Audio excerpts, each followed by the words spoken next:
Good evening. I'm Phil Herron, editor of the Daily Times and DelcoTimes.com. Welcome back to another edition of our live stream internet broadcast. We call this little show Live from the Newsroom. It's where we take some of the people and the issues and headlines that are making news here in Delaware County. We bring them into our offices in beautiful downtown Primos, and we talk about the issues of the day. We are once again out on the road at our home away from home. We are on the campus of Widener University in gorgeous Freedom Hall, where the TV studio of the Communications Department of Widener is located.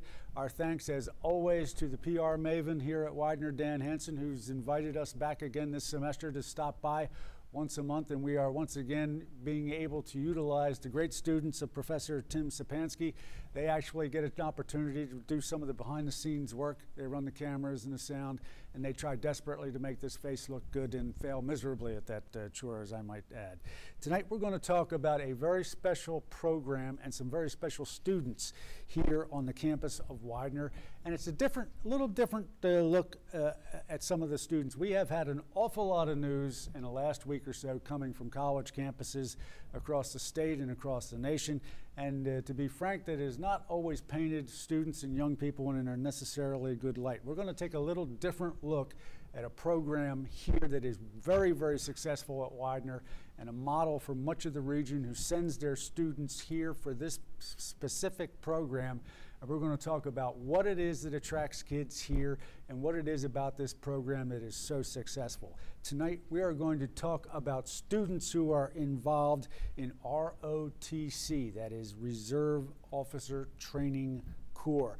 And that is the reason we have come here, and we've assembled a great panel of people, including several students, to talk about what they do and why they were attracted to ROTC, specifically the program here at Widener. Joining us tonight to my left is Lieutenant Colonel Matthew Ignatovic.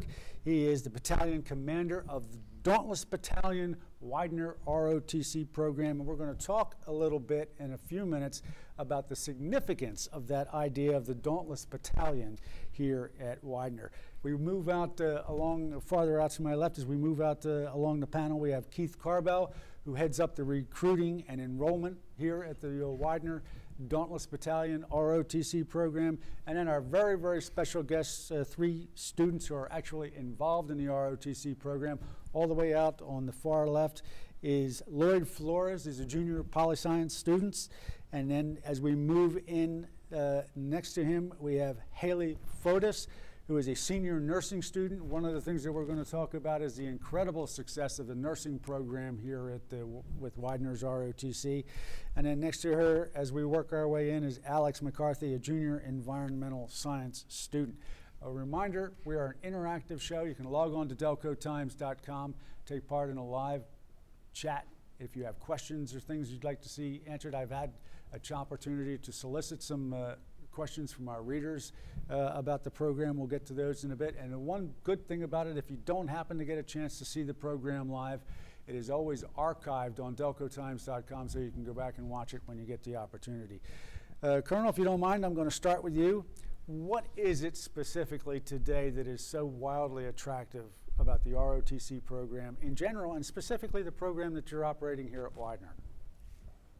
I think it boils down to leadership is the number one thing. So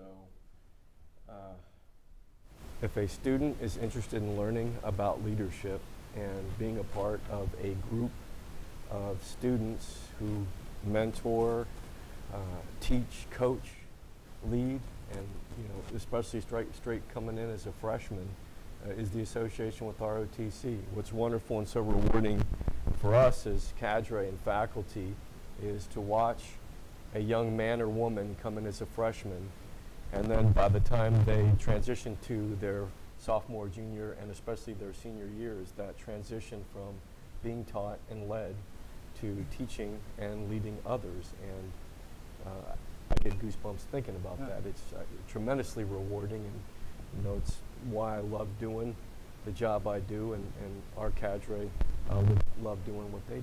Tell us a little bit about your background. What brought you to Widener? Where you're from originally? So I'm an Army brat. So my dad was in the Army, and I've lived all over the United States and throughout the world. So the adjustment to the Army wasn't too tough for me.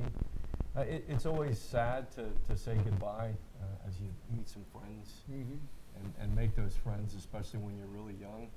But you come used to it, and I love Facebook now, and I think it's a great thing for the young generation because they can stay connected so much easier for us. So I had just come from a tour in Sinai, Egypt, which was the multi-force organization, peacekeeping, Carter administration, 1981.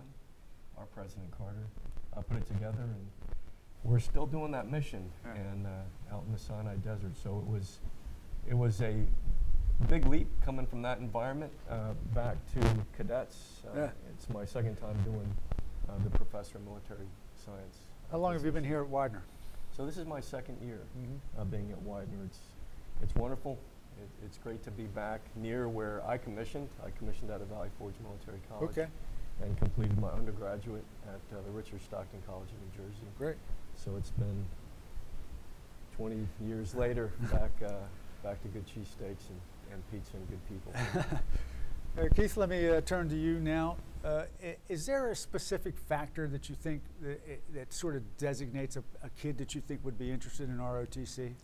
There is. Well, there are two ways to look at it. One are the folks that are attracted to the program, certainly, and the bottom line is the first 2 years of Army ROTC are really open to any full-time Widener student. But the folks that are successful, and we can look to my left here to see who some of those guys are, it's really the folks that come with a background. Typically, they were good scholars in high school, typically athletes, and certainly have already showed some leadership potential. So those are the kind of folks that we're looking for, and they usually step right into the leadership roles in the Army ROTC and are successful lieutenants later. How many students involved in a program now? We've got 101 right now. And one of the fascinating aspects to me is that the fact that the battalion here at Widener actually is a magnet school, I guess you could call it, that they actually draw kids from other schools. That's right. Widener is the host, and we've been a host since the Pennsylvania Military College became Widener College back in, I want to say, 73. And since then, it's been recognized by the Army as one of the stronger programs. So Widener's held the flag for the battalion headquarters, and we have students from some of the local areas that come and train with us, generally Westchester, Villanova, and a few others. So the Widener program draws students from, as Keith indicated, Villanova, Penn State Abington, Westchester University, Cheney, Penn State Brandywine just up the road from here, as well as Newman and Immaculata, all from the region. Now we're going to get a chance to talk to some of the people who, I guess you could call them boots on the ground, people who are actually involved in this program. But first I want to ask, we'll start out there with you, Lloyd. Tell us a little bit about where you're from and what drew you to ROTC. Well, I'm from Columbus, New Jersey. That's in South Jersey, right next to Fort Dix. And really in high school, especially around my senior year, I really started to think about my future and where I wanted to take my career and what best fit me. And I finally kind of, really found ROTC as a major factor in my life. But at that time, I was also looking at track and field and wanting to, see where I wanted to go with that in my future. And I found that the best combination is to do both. So I found that Widener University had an amazing ROTC program beforehand, as well as a track program, and I wanted to make sure that that leadership that I felt that I had could really grow out, here, and so I chose to go here. Haley, tell us a little bit about yourself, where you're from. I'm from Lancaster, Pennsylvania, about an hour and a half west of here. Dutch country. Yes. Yeah. Amishville. Yeah.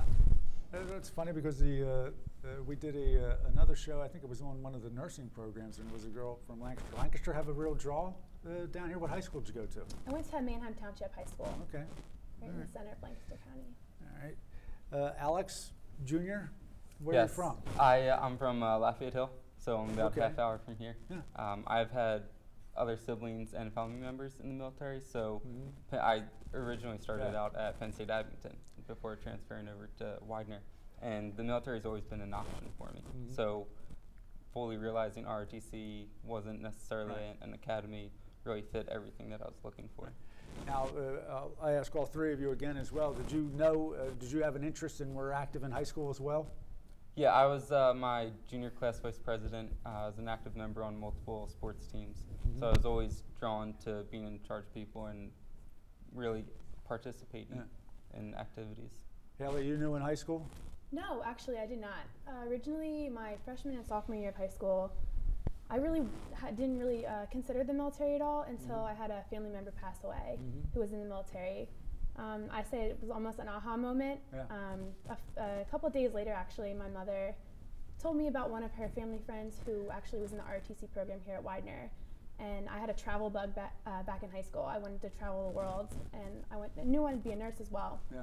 And so they told me of their, amazing experiences through Army ROTC and, being stationed in Hawaii, going to Germany, Right. being a nurse, and seeing the world. So that's when I originally sparked an interest. That's great. Alex, how about you? I'd say that I kind of really decided it my senior year of high school. Before then, I always, been very interested in the military, and I thought that it would always be, a prospect that was out there, but I didn't really solidify it until my senior year, I'd probably say. Colonel, we talked a little bit about the idea that there are, in fact, different classifications for the cadets when they come in, and those first 2 years, basically any student on campus can take some of the military science courses. Then I guess the students really have to make a decision as to whether or not they want to take this up for real. And of course, there's a commitment on the end of that as well. So why don't you explain that? Yes, the great thing is, you did highlight it, the first 2 years, you can do it with no obligation to the Army. The Right. great thing about that is, as a student, is just learning about leadership. We teach 19 different dimensions. As seniors and juniors, they're mentoring the junior cadets through that process, extends influence, interpersonal skills, develops others, gets results. So even if they don't necessarily earn a contract, and it's really earning that contract or earning a scholarship to stay with ROTC, there's a great return on investment with the individual, and they could potentially earn a leadership certificate from us. What would you say the numbers rate in terms of kids who come in and take those first 2 years? How many of them actually do commit usually? Ooh. I would say there's probably we probably keep about 25% maybe of the freshman class that are able to earn that contract and move into the junior year. Now what's the difference after you move through those first 2 years? Then there's the idea of what is referred to as an enrolled cadet and a contracted cadet. And I got a feeling that I have a pretty good idea what that contracted cadet means. That means that after you get that piece of paper, Uncle Sam's going to say, remember that paper that you signed before that you now owe us in return? Why don't you just explain that real quickly? Right, so once a cadet contracts, they are basically enlisting into the Army. And it's a contract with the United States government. They will do the oath, raise their right hand, and repeat after me. And essentially they will become an Army officer. They're on that path. They're locked in. Yeah. They can become a Guard officer. They can, and that's the National Guard. Right. Pennsylvania National Guard in New Jersey. We have a phenomenal reputation across the nation of those. And then they can also go into the Army Reserves. They can elect to do that. They can try to compete for active duty. It is competitive. And we've had some phenomenal cadets who could have gotten active duty but elected to go National Guard or Reserve because it was something that fit their career paths, or to move on to their graduate degree, or even become a doctor, lawyer, or whatever their personal endeavors are. But how long is the commitment, the military commitment? Yeah, I'll speak to that. Pretty much any time anyone enlists in any of the services, it's for a period of 8 years, but how that 8 years is satisfied could be in a couple different ways. For the majority of our cadets, so those that go active duty, if they were scholarship cadets while here at Widener, they would serve 4 years active duty, after which the remainder of that 8 years could be served in an inactive capacity, basically a name in a database in case they had to be called back. But generally 4 years. Non-scholarship, it's 1 year less, it's just 3. Those that go into the reserve component, the Army Reserve or the National Guard, would serve 6 to 8 years, depending on whether they were scholarship or not. But Keith, you mentioned another very, very important angle. Obviously, college today is not an inexpensive experiment, and the truth of the matter is that ROTC certainly does have a tremendous lure in that there's a great financial incentive. What is the scholarship program? Yeah, absolutely. The scholarship, it pays full tuition and fees. So a student coming to Widener would have that piece taken care of by the Army, obviously in return for their service later. Can you do that coming in as a freshman if you commit to it? There are 2 scholarship programs. The first is our national program. It's geared towards high school students. So high school juniors, or really after the junior year up until January of the senior year, they may apply nationally, and if awarded a 4-year scholarship, they can come in with that 4-year scholarship. For folks that don't earn one coming out of high school, we have a campus-based program. So once students join the program, and I think 2 of you earned a scholarship that way. Haley was a national winner. You know, they apply, they compete with other cadets on campus, and if they can earn that, then again, it would pick up full tuition and fees from that semester onward. They also get book money and a monthly stipend while they're in the program. And then Widener provides room and board to our scholarship cadets, which is a great incentive that not all universities provide. I would ask once again our 3 cadets. I imagine that was pretty good news to your parents when you laid out some of the financial considerations. One of the things that I've wondered about is did any of you in high school consider any of the service academies? Was that a consideration? I had. I wasn't positive that it was really for me. I wanted a good balance of military life and a civilian life, so that's why I was looking at ROTC, and it really did fit that need. It was a good balance and learning to adjust accordingly.